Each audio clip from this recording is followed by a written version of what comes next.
afternoon. I'm Dr. Luanne Metz, and I'm the Alberta NDP candidate for Calgary-Varsity. We are gathered on the territory of the signatories of Treaty 7, and I acknowledge the Métis people who share a deep connection to this land. I'm joined today by David Eggen, Alberta NDP candidate for Edmonton-North West, and the Alberta NDP Caucus Advanced Education Critic, by Nicole Schmidt, President of the Students' Union, by U of C students Natalie Ofakani, Julie Nguyen, Dylan Katz, Noah Nichols, and by our leader, Rachel Notley. It is my pleasure to welcome you all here to the University of Calgary for a very special announcement that will make a marked improvement in the lives of so many Albertans and set our economy on a path for long-term growth. To get us started, I'll pass things along to David. Well, thank you very much, Dr. Metz, and thank you for everyone being here today. Over the past 4 years, it's been my privilege to be the opposition critic for advanced education. And during that time that we've seen severe damage to post-secondary schools and to the hardship onto students and families. The government removed the tuition cap at the same time that they cut almost $1 billion out of schools' budgets and more than $100 million right here at the University of Calgary. The result, of course, is that fewer staff, fewer programs, and tuition costs have skyrocketed. Over the past 4 years, Alberta students have seen tuition increases of more than 30%, plus a 20% hike to mandatory fees. These tuition spikes have made life more expensive for students and their families during the worst cost of living crisis in the last 40 years. And now they're promising to cap tuition hikes at 2%, but just like the car insurance freeze, electricity rebate, it's a fake. It won't come into effect until next year, after the election. Meanwhile, students here at the University of Calgary will see fee increases of 5% or more again. For some Albertans, Danielle Smith and the UCP have pushed post-secondary education out of reach altogether. This is bad for Alberta families, and it's bad for our economic future. We can do better. To say more about that, it's my pleasure to introduce our leader, Rachel Notley. Oh, sorry. Thank you very much, David. And thank you to Luanne and to Nicole and Natalie and to all the students who are joining us here as well. And thank you, Nicole, as well, for hosting us yesterday for a really great town hall meeting here at U of C. You know, post-secondary education is the key to unlocking a better future. And whether you're a young person starting a career or a not-so-young person changing careers, post-secondary provides that opportunity to increase your income and to pursue your dreams.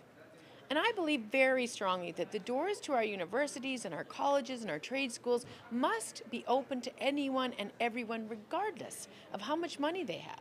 And if you work hard and you get the grades, you should be able to go. But recently, those doors have been closing for far too many Albertans. The massive tuition increases we've seen over the past few years have created some real hardship for students and their families. I want to go in a different direction, a better direction. That's why, if Albertans elect an Alberta NDP government, as your premier, I will freeze tuition at 2022-2023 levels. Which means, yes, I want students across this province to hear this. The hike that Danielle Smith just stuck you with will be reversed. And then, we're not done yet. We will do an overall review of post-secondary funding and the role that tuition plays within that. This will be a comprehensive review, and students will have a voice at that table. But know this, no tuition increase will ever exceed inflation if I am premier. You can bank on that. So we want to get people not only into post-secondary education, but then we want to make sure that they can stay and afford to finish their post-secondary education. And so to do that, and after that, we won't hike the interest on student loans, and instead we'll put the aid back into student aid. I want to make sure that post-secondary education is as accessible as possible to all Albertans. And this is actually critical not only to students, but to our economic future as a whole. The students in our universities, colleges, trade schools, and polytechs are the highly skilled workers of the future. They are the innovators and the entrepreneurs and the leaders of that future. So let's invest in ourselves. Let's make sure that all of this talent and inspiration gets a chance to thrive. And now I'm very pleased to invite up Nicole Schmidt, President of the U of C Students' Union. Thank you so much, Rachel, and that's really encouraging to hear. Over the course of my 2 years as president of the University of Calgary Students' Union, we have advocated to both the government and to the official opposition on a number of really important student issues. We have advocated for the return of a student jobs program. We have asked for student aid that isn't mostly based on debt. We have asked for stable and predictable funding and tuition for students.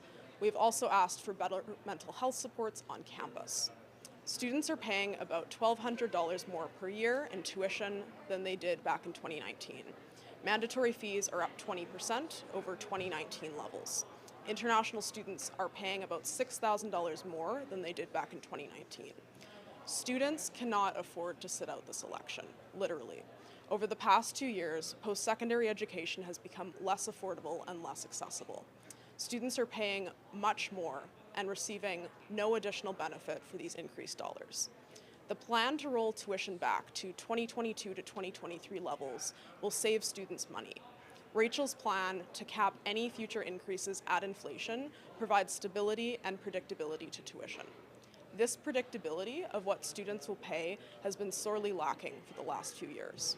When we complain as students about high tuition, we are often told that we should just find a job. And believe me, we are trying. We are trying our best. But the summer temporary employment program was canceled back in 2019 and hasn't been replaced with anything students are eligible for. As a result, more than 1 in 5 students in the last 2 summers were unable to find full-time summer work. The return of the STEP program, as Rachel has promised, will go a long way to drive down student and youth unemployment. Youth unemployment remains about double the overall provincial average. This kind of action will help connect students with employers and provide them with degree-related experience prior to graduation. This can only be a positive once they enter the workforce fully. Work isn't the only challenge facing students, however. A report commissioned by our federal advocacy organization, the Canadian Alliance of Student Associations, or CASA, found that 1 in 2 students want or need access to mental health supports. Too often, these supports cannot be found on campus. Many students will wait weeks for a counseling appointment and then get referred to the community after a single appointment. Students should be able to access comprehensive mental health care in the place that they spend all of their time, and that is on campus. 5 appointments without cost, as Rachel has pledged, and available on campus will go a long way to better help students with mental health challenges. Lastly, the Future Leaders Council Rachel has committed to will provide students a real voice on post-secondary policy. Our university has been inconsistent at best when it comes to student consultation, so having a Leaders Council will allow us a direct line to government when university fails to meet its obligations to consult students. It will also ensure that they provide required financial reporting to the SU, as they failed to do this past year. Taken together, what the opposition is announcing today is a positive change for post-secondary students. The SU itself is a nonpartisan organization, but we will stand with any party in the legislature that steps up to the plate to help students, listens to our concerns, and plans to take real action by addressing these issues. The initiatives announced today will save students money, allow them to plan for the cost of their education, support their mental health, and help them find summer work to pay for their tuition. This is exactly what we have been asking our political representatives for the last number of years, so it's really nice to see this happen. Thank you, and I will now turn things over to Natalie.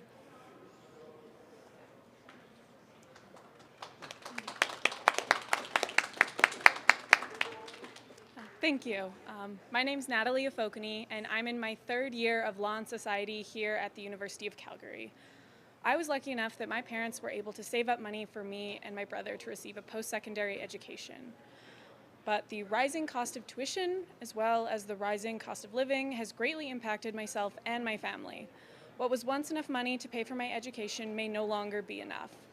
My brother will be graduating high school this year, and if tuition rates keep going up, people like my brother who thought their parents saved up enough may find that they will have to go into debt anyways.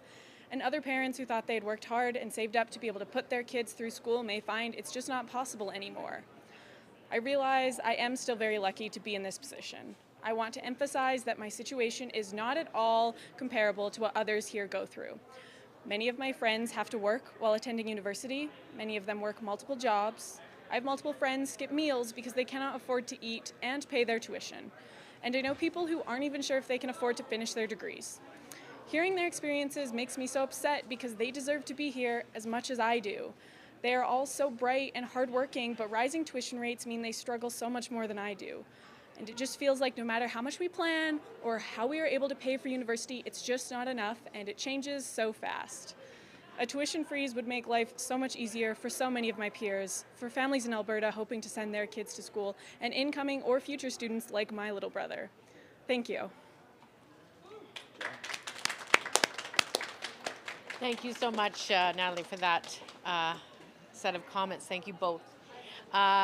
So we are happy, any of us here are happy to take any questions folks might have.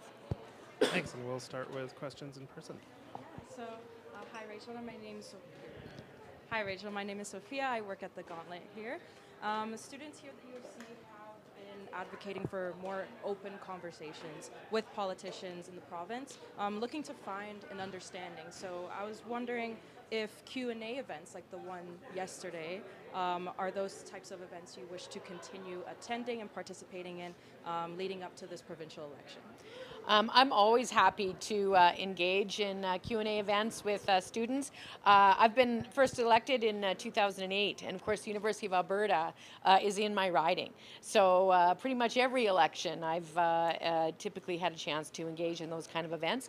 I will say the timing of this election, I think we all know that a lot of young people are going to be rushing off to try and find those summer jobs and save up money and work furiously over the summer. So how many of them will be around on campus through May is another question, but certainly in principle we're always keen to be able to engage with young people because we know that there are critically important decisions being made by government that will have a big impact on the future of young people, and not only is that important, but it's important to their parents who are supporting them in many cases, and more broadly speaking, it's important to the whole province because our future, the strength of our communities, the strength of our economies depends on people being able to access post-secondary education and having their concerns around that heard and responded to. Question for either Rachel or David. How is this going to be paid for? So, you know, we absolutely have a certain amount of money coming in to the, you know, as revenue, as the province. And let's be clear, there is a bigger cost to not paying for this. The way we fund programs across the province, it comes from growing the economy. The absolutely singularly critical way that we diversify the economy and create an economy that is sustainable and growing for the future is to understand the strong relationship between post-secondary institutions, the people within those post-secondary institutions, and economic growth. And you know, I'll tell you something. When I talk to investors, they don't talk to me about rock bottom corporate tax rates or rock bottom minimum wage. They say the reason they are struggling to invest in Alberta is that they can't find people with the skills and the training necessary to grow their businesses. So the way we grow our economy, grow our revenue, is invest in things like post-secondary institutions, post-secondary education. We get more people in there, and we also recognize post-secondary institutions writ large as the key partner that they are in economic development, diversification, and growth. We've seen that universities and post-secondary institutions in general have come to rely on foreign students in order to fund their operations. How would this program go to readdressing that funding issue? Well, I think that's that the issue around foreign students and foreign student tuition is a bit different. But I think generally speaking, we have to be looking at it because, for one thing, we can't be subjecting these folks to the kind of uncertainty that they are experiencing now with these massive increases, treating them like a cash cow. Now, I understand that what's happened, for instance, just at U of C in the last 3.5 years is that their funding has been cut 20% by this government. Here we are, the biggest city in the province with the highest unemployment rate of any big city in the country, and the UCP thought a good economic strategy was to cut post-secondary by 20%. So I understand that they are scrambling to find resources wherever they can. I don't actually think using international students as some kind of cash cow is the right solution to developing the kind of educational opportunities that are best for our economy, or ensuring that we do the kind of education and research and economic development work that is best for our economy and our community. So we will put the issue of international student tuition into the comprehensive funding review that we will engage in soon after we get elected. I know Calgary City Council has brought up the issue of using post-secondaries in the downtown core as a method of revitalization. Is there anything else from today that might connect to that? Well, not today, but over a year ago, we rolled out our downtown revitalization strategy, and one component of it is exactly the same as what City Council has been talking about, which is trying to get a new campus in downtown Calgary to help spur downtown revitalization. So we've had some preliminary conversations as opposition with leaders in post-secondary, and we will be very interested in carrying on those conversations should we become government, because we think that's a critically important opportunity and tool we have to leverage downtown revitalization. Just going to take some questions from, one more on the floor. Without dropping off the grid right now, there's a strong, election vibe. Do you worry about voter burnout or tuning out? Listen, I'll tell you something. Politicians, for decades and decades and decades, will begin many, many speeches with, friends, this is the most important election. I actually believe that this is the most important election that Albertans have faced in decades and decades and decades. So I hope that all Albertans will take the time to push through the burnout that might occur from having to listen to politicians for the next 6 weeks, and to learn what people care about and what politicians are promoting, and certainly what our policies are here for the NDP, and become well-informed on the facts and the issues so that we can have a well-informed and robust conversation during the election. One more on the floor. Yeah, hi Rich. I have one more question. So currently, as you all know, we're in a, inflation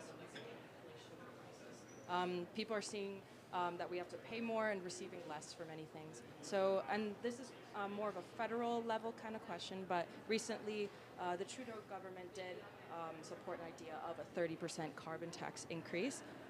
And the NDP on a federal level has shown support of that. So I was wondering, at least for the province, how would you say that a 30% carbon tax increase would benefit Albertans? Well, I think obviously, as a province, we've lost control over that decision because Jason Kenney handed it over to the federal government, and then they since had their ability to be in control of that decision supported by the Supreme Court of Canada. What I will say, of course, is that with the carbon pricing system that we have in Canada, rebates do go out for the amount that is taxed. So particularly for young people and students, they actually will receive much larger rebates than what they actually pay in carbon tax. And so that gap will actually grow as carbon pricing increases. So for lower and lower middle income people, it actually will be a small income bump for them. But at the end of the day, we do need to deal with inflation, and we need to deal with the things that are within our control as a provincial government. tuition and the skyrocketing level of tuition is an incredibly impactful pressure on people's budgets, family budgets all across this province. And so we need to get that under control. Yeah. I'm just going to take a few questions on the phone first, and we'll come back to the floor. If you could say *9 on the phone if you're on the phone, and use the raise hand function if you're joining us via Zoom. We'll go to our first caller.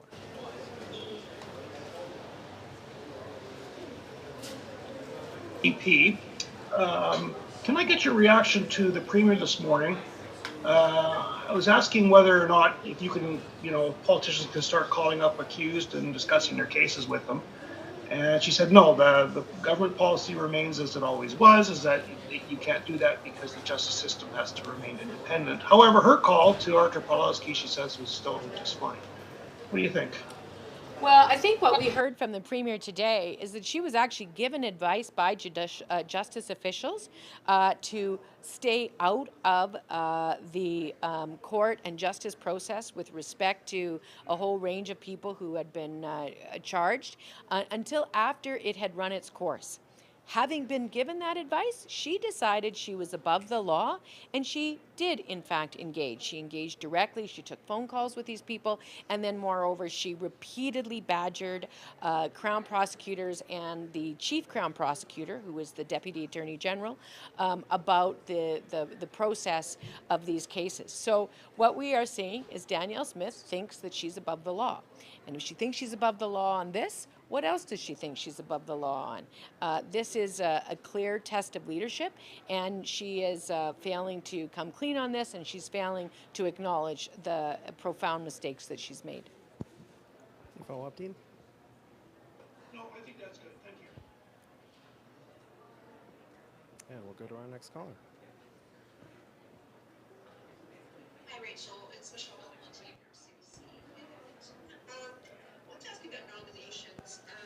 UCP sent out a release today appointing 3 candidates and indicating they have one more nomination left in Edmonton, Highlands, Norwood. Your party was ahead there for a while in nominations, and then you guys have kind of fallen behind or a bit stalled out at the moment. I think you've got 9 to go, and I'm wondering what are your plans? I mean, there's ridings that are not traditionally very NDP friendly, such as Tabor Warner, the 2 Grand Prairies, the 2 Fort Murray ridings. So what's going on there? My understanding is, well, for Grand Prairie, for instance, that we've set the nomination date. I think we've set the nomination date at this point for 3 of those 9. And I am told that the nomination dates will be set for the remaining 6, either by the end of this week or by early next week. So we do not intend to be appointing candidates, and we do intend to have a full slate of candidates by the time the writ is dropped. You follow up, Michelle? So some of the recent candidates that we've heard of, like Tanine Ruddick, that wasn't an appointment? So these are all going to be competitive nominations? No, Tanine was not an appointment. What happened with Tanine was she announced that she was running or seeking the nomination, and then the nomination date was set, and then the point at which somebody else could come along and challenge her nomination passed. And so that's how she's basically gotten it by acclamation, but it wasn't an appointment per se. And but we're certainly very, very pleased that Tanine is stepping up to run for us in that riding. She's an incredible candidate with incredible experience and a strong record of serving not only her community as a municipal leader for many, many years, but also the whole province as the head of the Federation of Canadian Municipalities. A position, interestingly, once held by Jack Layton. We'll go to our next caller.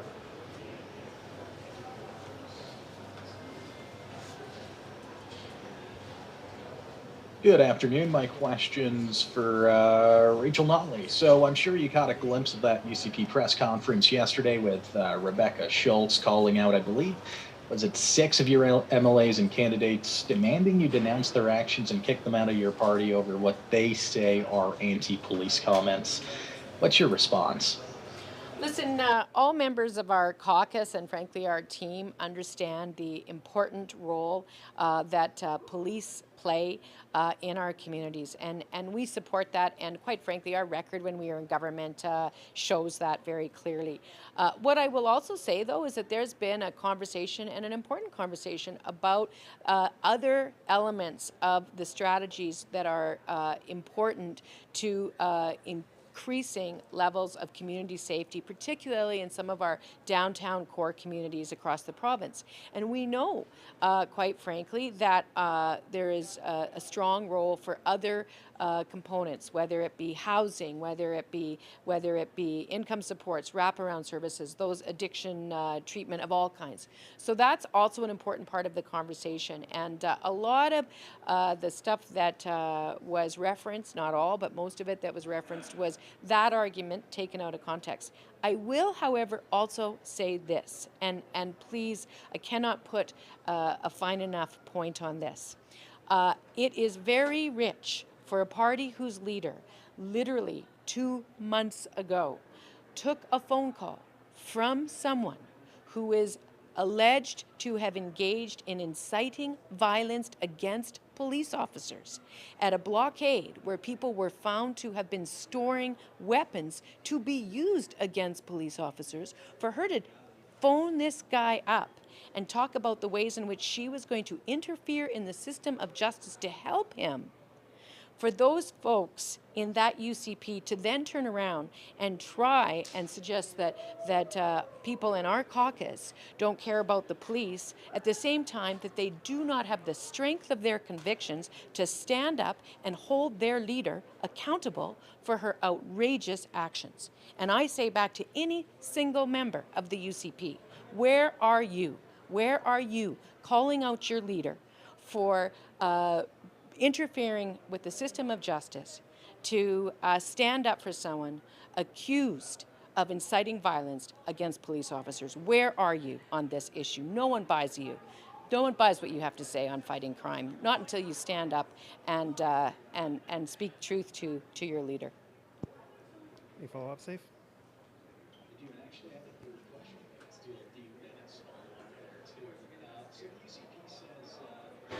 Rachel, that you don't take public safety seriously. Schultz yesterday going as far as to say she's scared to see what a Rachel Notley government would or wouldn't do regarding public safety. So, I mean, could you set the record straight here and explain exactly what an NDP government would do as we're seeing a spike in crime, violence, guns, gangs, and drugs? Absolutely. So, first of all, you know, to be clear, when we were in government before, we increased police funding. And that is, and you know, the announcement we saw from the UCP last week was for them solely to restore the cuts that they made to police funding in certain municipalities as a result of cutting fine revenue. So, you know, again, I think Rebecca Schultz should probably look at her record before she gets too far down that rabbit hole. But let's talk a bit about what Alberta's NDP would do. We would, of course, preserve the level of police funding that we see now and increase it in conjunction with consultation with public safety experts and chiefs of police and municipalities. We would not waste $300 million of police funding on setting up a separate police force. We would make sure that every cent of that $300 million was directed into police we have now and supporting them and the work they do. And then, of course, we would understand that any solution to community crime issues has a number of different elements to it. And we would reject the notion that it is solely about police, as the UCP are doing. We would reject the effort to politicize it, as the UCP are doing. And we would instead also invest in things like housing, rent supplements. We would get people back into homes after the UCP has done so much to push them out of their homes and onto the street. We would offer a broad range of addictions, treatment, and support, and expand wraparound services for folks who find themselves without homes, suffering from extreme addictions, challenges, living on our streets. So it's a broad set of solutions that we need to engage in, and we would work collaboratively with municipalities, police, community groups, citizens to find the most effective strategies possible. Got one more safe? I do, thank you, appreciate it. A few months ago, I did a story on Oyam, just 300 clicks east of Calgary. They had no emergency department for 12 hours a day. All acute care beds were shut down, and now we're hearing from the health minister that ED is about to come back online, and 5 of the 10 acute care beds are also going to be staffed again. But in total, we're still seeing service disruptions at 32 AHS sites. So why do you believe we're seeing these issues in the healthcare system, and what's your proposal to fix it? Well, first of all, I think that Albertans deserve transparency and accountability and honesty from their premier. And this constant effort to gaslight Albertans, spending their own tax dollars on misleading advertising, telling them that the healthcare crisis is not a problem anymore, is not a sign of strong leadership. And I would go further and say that there's a whole bunch of things that are contributing to the challenges we now experience across our province. An Alberta NDP government will be laser focused on doing everything we can to fix our healthcare system, to make sure that Albertans get access to the care they need when they need it, from whom they need it. And we one key way that we will do that, of course, is restoring the $1.5 billion that the UCP have effectively cut from our healthcare system, reestablishing a strong relationship with frontline healthcare providers. The broken relationship that's driving so many of them to leave the province right now needs to be mended. And then, of course, we will move forward very ambitiously with our plan for family health teams to help more Albertans get access to family medicine and to pull the pressure off of our hospitals in the process, so that we can shorten those wait times and make sure that people can be seen in the emergency departments and also have an ambulance show up on an emergent basis. We'll go to our next caller.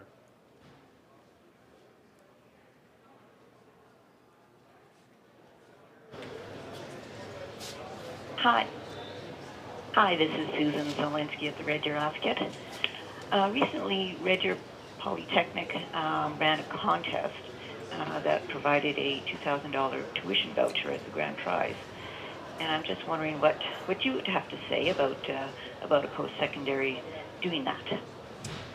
Well, listen, I mean, I think for the people that got the voucher, good for them.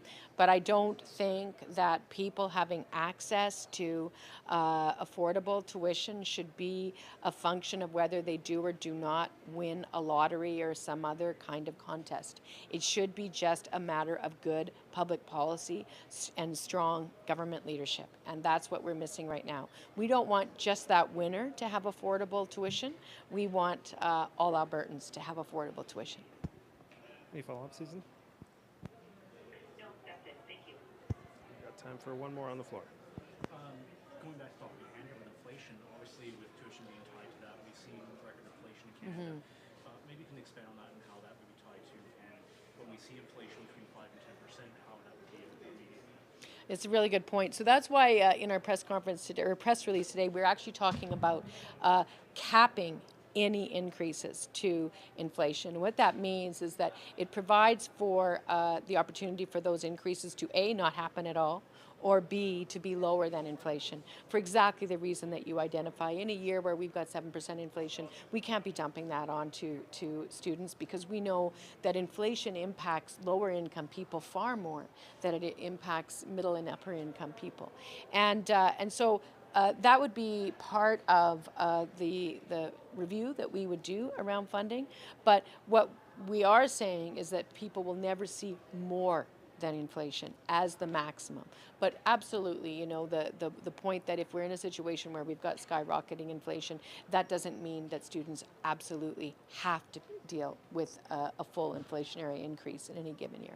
So with that 7% then, for example, what would be the increased percentage on a year?